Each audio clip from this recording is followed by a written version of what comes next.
منظر اتنا ڈینجر ہوگا کہ کوئی آدمی کسی لڑکی کے اوپر دیکھنے کے بارے میں سوچ بھی نہیں سکتا ہے، کوئی عورت کسی لڑکے کی طرف دیکھنے کی جرت ہی کیا کرے، اتنا ڈینجر معاملہ ہوگا۔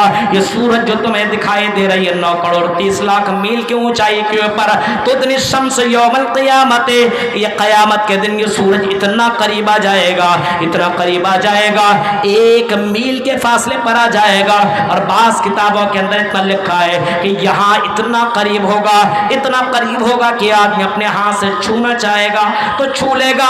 اور سورج کے اندر جتنے بھی پردے لگے ہوئے ہیں، یہ سورج کے تمام پردے کو اللہ تعالیٰ چھوڑ دے گا، ختم کر دے گا۔ اس وقت سورج کی گرمی اتنی زبردست ہوگی، وَإِذَا الشَّمْسُ كُوِّرَتْ، اور سورج کی گرمی کی وجہ سے وَإِذَا الْبِحَارُ فُجِّرَتْ، سورج کی گرمی کی وجہ سے اتنی گرمی ہوگی کہ سمندر کے اندر آگ لگ جائے گی۔ ذرا تصور کرو میرے بھائیو، گرمی کی شدت کی وجہ سے جب سمندروں کے اندر جب آگ لگ سکتی ہے تو میرے بھائیو انسان کا عالم کیا ہوگا؟ نہ جسم کے اندر کوئی کپڑا، نہ اس کے پیر کے اندر کوئی چپل کوئی جوتا ہوگا، نہ میرے بھائیو کوئی سایہ ہوگا، تو انسان سوچ سکتا ہے اس گرمی کا مقابلہ اس میدان محشر میں کیسے کرے گا۔ غور کرو، اللہ کے نبی صلی اللہ علیہ وسلم سے پوچھا گیا، اے اللہ کے نبی صلی اللہ علیہ وسلم بتائیے انسان کی حالت کیا ہوگی، انسان کس پوزیشن میں ہوگا؟ آپ نے فرمایا ایسے موقع پہ انسان کی حالت یہ ہوگی، انسان کی زبان ایسی نکلی رہے گی جیسے جون اور جولائی کے مہینے میں آپ نے کتے کو دیکھا ہے کہ پانی کی وجہ سے زبان کیسے باہر نکالے رہتا ہے، پانی پانی کے لیے آدمی ترسے گا۔ سوچیے ذرا میرے بھائیو، تصور کیجیے یہ میدان محشر کا یہ حال ہے۔ آپ سے پوچھا گیا اللہ کے نبی صلی اللہ علیہ وسلم یہ بتائیے اس میدان محشر میں اس سورج سے گرمی سے بچنے کے لیے کیا کوئی سایہ بھی ہوگا؟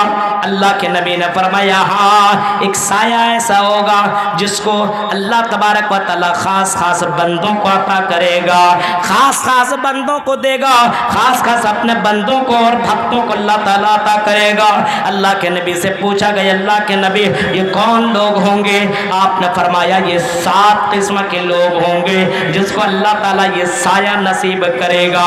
غور کرو میرے بھائیو، اسی میدان محشر کے اندر اللہ تعالیٰ لوگوں کو جمع کرے گا، ہاں سارے کے سارے لوگ جمع ہوں گے، یہ متکبرین لوگ بھی جمع ہوں گے، یہ تکبر کرنے والے یہ گھمنڈ کرنے والے لوگ بھی جمع ہوں گے، لیکن اللہ تبارک و تعالیٰ یحشر الناس، قیامت کے دن متکبرین فی صور الذر، ان لوگوں کو چونٹیاں بنا کر کے اللہ تعالیٰ قیامت کے دن کو زندہ کرے گا اور جمع کرے گا، اور ایسے لوگ بھی میدان محشر کے اندر لائیں گے جو دنیا کے اندر اپنے مال کو خرچ نہیں کرتے، مال کو خرچ نہیں کرتے، جمع کر کے رکھتے۔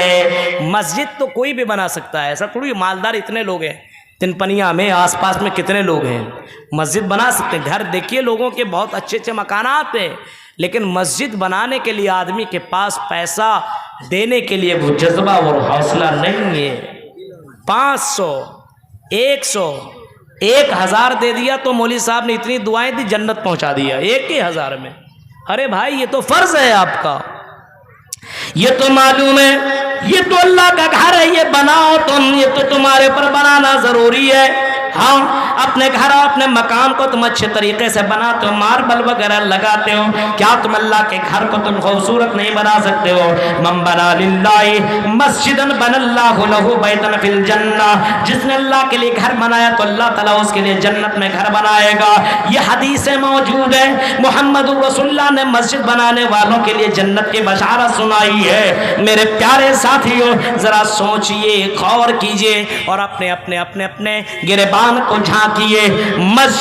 مسجد بنانے کے لیے 2 روپے 5 روپے کا چندہ ہم اور آپ کرتے ہیں، لیکن میرے بھائیوں غور کرو، ذرا سوچو، مسجد ہم بنا نہیں پا رہے ہیں۔ آج ہمارا ایمان کتنا کمزور ہے، ہم نے اپنے مالوں سے محبت کی، ہم نے اپنے زمین و جائیداد سے محبت کی، ہم نے اپنے بلڈنگوں سے محبت کی ہے، ہم اللہ کے گھر کو بنانے کے لیے ہم اپنا پیسہ قربان کرنے کے لیے تیار نہیں ہے، اپنے مال کو جمع کر رہے رہے ہیں، اور میں نے بہت کچھ ادھر کے بارے میں سنا ہے کہ یہاں کے ائمہ کی تنخواہ بہت کم ہے، 2-4,000 5,000 روپیہ مولویوں کی تنخواہ دی جاتی ہے۔ یہاں تک کہ سنا کہ لوگ ایسے پیسہ دے دیتے ہیں، جلسوں کے اندر دے دیتے ہیں، بس زکوٰۃ ناپ تول کر کے نہیں نکالتے، جیسے ایک سال کے اندر آپ کو 2.5% آپ کو نکالنا ہی ہوگا۔ اگر آپ کے پاس لاکھ روپے ہیں تو آپ کو 2.5% یعنی 2,500 آپ کو نکالنا ہی ہوگا۔ میرے پیارے ساتھیوں غور کیجئے، لیکن آدمی زکوٰۃ کا پیسہ بھی نہیں نکالتا ہے، وہ بھی کھا جاتا ہے، وہ بھی ہضم کر جاتا ہے۔ میدان محشر میں کچھ لوگ ایسے جمع ہوں گے جس کے پیچھے کچھ سانپ لگے ہوں گے، اور بہت ہی ڈینجر قسم کے سانپ ہوں گے، جہاں جہاں آدمی جائے گا وہ سانپ اس کے پیچھے پیچھے بھاگتا ہوا جائے گا۔ ماں اور انسان کے پیچھے، مرد کے پیچھے بھی سانپ بھاگے گا، اور عورت کے پیچھے بھی سانپ اس کا پیچھا کرے گا۔ عورت چیخ کر کے کہے گی، او سانپ کون ہو، میرا پیچھا کیوں کر رہے ہو، مجھے چھوڑ دو، مجھے چھوڑ دو، مجھے سانپ سے بڑا ڈر لگتا ہے۔ انسان بھی کہے گا میرا پیچھا مت کر، مجھے چھوڑ دے، ارے مجھے بھی بہت ڈر لگتا ہے، یہ سانپ اتنا ڈینجر کالا سانپ دکھ رہا ہے اور اتنا ڈینجر تو دکھنے میں لگتا میرے پیچھے کیوں پڑا ہوا ہے۔ آخرکار انسان تھک جائے گا اور سانپ اس آدمی کو پکڑ لے گا، اور پکڑنے کے بعد اس کو اپنے لپیٹ میں لے لے گا، اور سانپ اس کے چہرے کے سامنے آ جائے گا۔ چیخ کر کے انسان کہے گا تو کون ہے اور مجھ کو اپنے لپیٹ میں کیوں لیا ہوا ہے؟ چیخ کر کے وہ سانپ کہے گا انا کنزک انا مالک، میں تیرا مال ہوں، میں تیرا خزانہ ہوں، میں تیرا مال ہوں، جس کو تم نے تجوریوں میں بند کیا تھا، بینک بیلنس کر کے جمع کیا تھا، وہ مال ہوں۔ غور کرو میرے بھائیوں، انا کنزوکا انا مالوکا، میں تیرا وہی مال ہوں، میں تیرا وہی خزانہ ہوں۔ جس سونا چاندی کا تم نے زیور نہیں، جس زکوٰۃ نہیں نکالا، جس بینک بیلنس کا تم نے زکوٰۃ نہیں نکالا، جس تجارت کا تم نے زکوٰۃ نہیں نکالا، میرے پیارے ساتھی غور کرو، وہی وہ میں وہی مال ہوں، وہی مال ہوں، اور اس آدمی کو ڈستا جائے گا۔ تصور کرو میدان محشر میں کچھ لوگ ایسے بھی آئیں گے، کچھ لوگ ایسے بھی آئیں گے میرے پیارے ساتھیوں، جو دنیا کے اندر میرے بھائیوں بے نمازی ہوں گے، اس کو بھی قیامت کے دن لایا جائے گا۔ دنیا کے اندر میدان محشر میں ایسے لوگ کو بھی لایا جائے گا جو دنیا کے اندر غلط کام کرنے والے ہوں گے، اس کو بھی لایا جائے گا۔ یعنی میدان محشر میں سارے کے سارے لوگوں کو جمع کیا جائے گا، اور اللہ کے نبی صلی اللہ علیہ وسلم نے اس میدان محشر کا منظر اس انداز میں کھینچا ہے۔ اللہ تعالیٰ خود بیان کرتا ہے وَنَحْشُرُهُمْ يَوْمَ الْقِيَامَةِ أَعْمَىٰ، کل قیامت کے دن ہم کچھ لوگوں کو اندھا بنا کر کے اٹھائیں گے، کچھ لوگوں کو ایسے ہوں گے جس کو ہم اندھا بنا کر کے اٹھائیں گے۔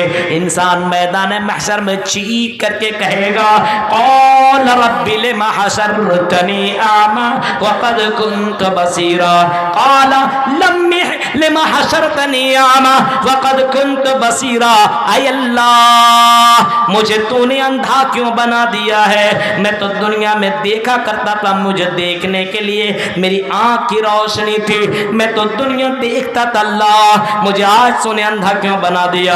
اللہ جواب دے گا او میرے بندے، ہم نے دنیا میں تمہیں بینائی دی تھی، لیکن تم نے دنیا میں دیکھا، غلط چیزوں کو دیکھا، پھر بھی تم نے غلط کیا، تم نے قرآن و حدیث کو دیکھا، پڑھا، سنا، پھر بھی تم نے غلط کیا، اسی وجہ سے ہم نے تمہیں اندھا بنا دیا ہے، ہم نے ہماری آیتوں کو تم نے دنیا میں جھٹلایا، ہمیں بھول گئے، اسی وجہ سے آج بھی ہم تم کو ایسے ہی چھوڑ دیتے ہیں۔ ہم نے تمہیں اندھا اس وجہ سے بنایا، جب تم دیکھنے والے تھے، دیکھ کر کے تم نے غلطی کی ہے۔ غور کیجیے آپ، اللہ کے نبی صلی اللہ تعالیٰ علیہ وسلم سے پوچھا گیا، اللہ کے نبی صلی اللہ علیہ وسلم یہ دین کتنا بڑا ہوگا؟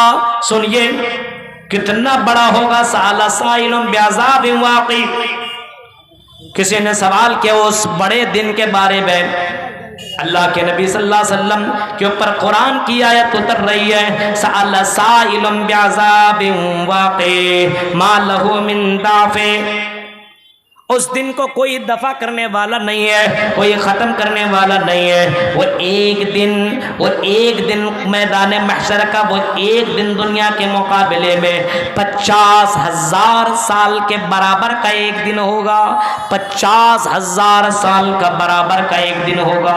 اب سوچیں 50,000 سال، ایک دن 24 گھنٹہ کا ہے، 50,000 سال کا ایک دن ہوگا، 50,000 سال دنیا کا کتنے گھنٹے کا ہو سکتا؟ ہم تو بھائی اتنا میتھمیٹکس میں ہم تو نہیں جوڑ سکتے ہیں۔ ابھی آپ لوگ پڑھنے والے، ہندی پڑھنے والے اور میتھمیٹکس پڑھنے والے آپ لوگ ہیں۔ ایک دن میں 24 گھنٹے، ہاں 1000 سال میں کتنے گھنٹے؟ 10,000 سال میں کتنے گھنٹے؟ 50,000 سال میں کتنے گھنٹے؟ آپ خود جوڑیے نا، کچھ کام آپ بھی کیجئے۔ تو ایک دن 50,000 سال کا برابر کا ہوگا۔ اور اللہ کے نبی صلی اللہ علیہ وسلم نے یہاں تک فرمایا ہے، ہاں آپ نے یہاں تک فرمایا، جب انسان اپنے افسر سارے کے سارے جو کھڑے ہوں گے ننگے ہوں گے، کسی کے جسم میں کوئی کپڑا نہ ہوگا، پیروں کے اندر جوتا نہ چپل ہوگا، بغیر ختنہ کیے ہوئے سارے کے سارے مجرم کھڑے ہوں گے، سب کے سب جب وہ میدان محشر میں کھڑے ہوں گے، میرے پیارے ساتھیوں ذرا سوچئے، غور کیجئے، اللہ تبارک و تعالی بندوں سے 5 سوالات کرے گا۔ جب بندہ 5 سوال کا جواب نہ دے لے تب تک اپنے قدم کو ادھر سے ادھر کر نہیں سکتا، نہیں کر سکتا ہے۔ انمرہی فیما فنا، اس کی زندگی کے بارے میں سوال ہوگا، تم نے اپنی زندگی کہاں گزاری؟ ہم نے تمہیں 50 سال 70 سال کی زندگی دی، اور میرے بندے اور میری بندی یہ بتا تم نے یہ زندگی کہاں گزاری اور کیسے گزاری، کس جگہ پہ گزاری اور کس طریقے سے گزاری، ہمیں یہ بتاؤ۔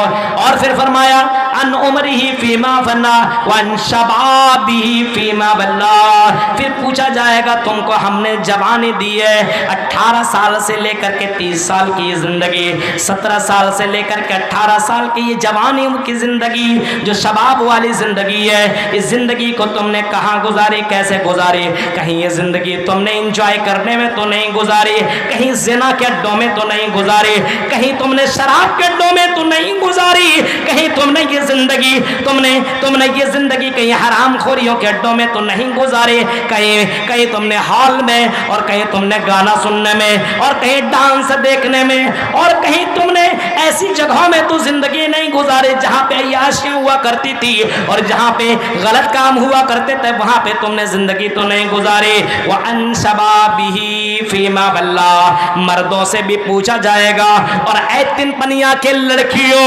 تم سے بھی یہ سوال ہوگا تم نے اپنی زندگی کہاں گزاری اور کیسے گزاری، ذرا بتاؤ تو صحیح، تیرا رب تم سے پوچھے گا، کیونکہ جوانی کا مالک اللہ تعالیٰ ہے۔ اس جوانی کی زندگی کو بہت ہی قیمت جانو، بہت ہی غنیمت جانو، بہت ہی اہمیت کے، یہ زندگی بہت ہی امپورٹنٹ والی زندگی ہے۔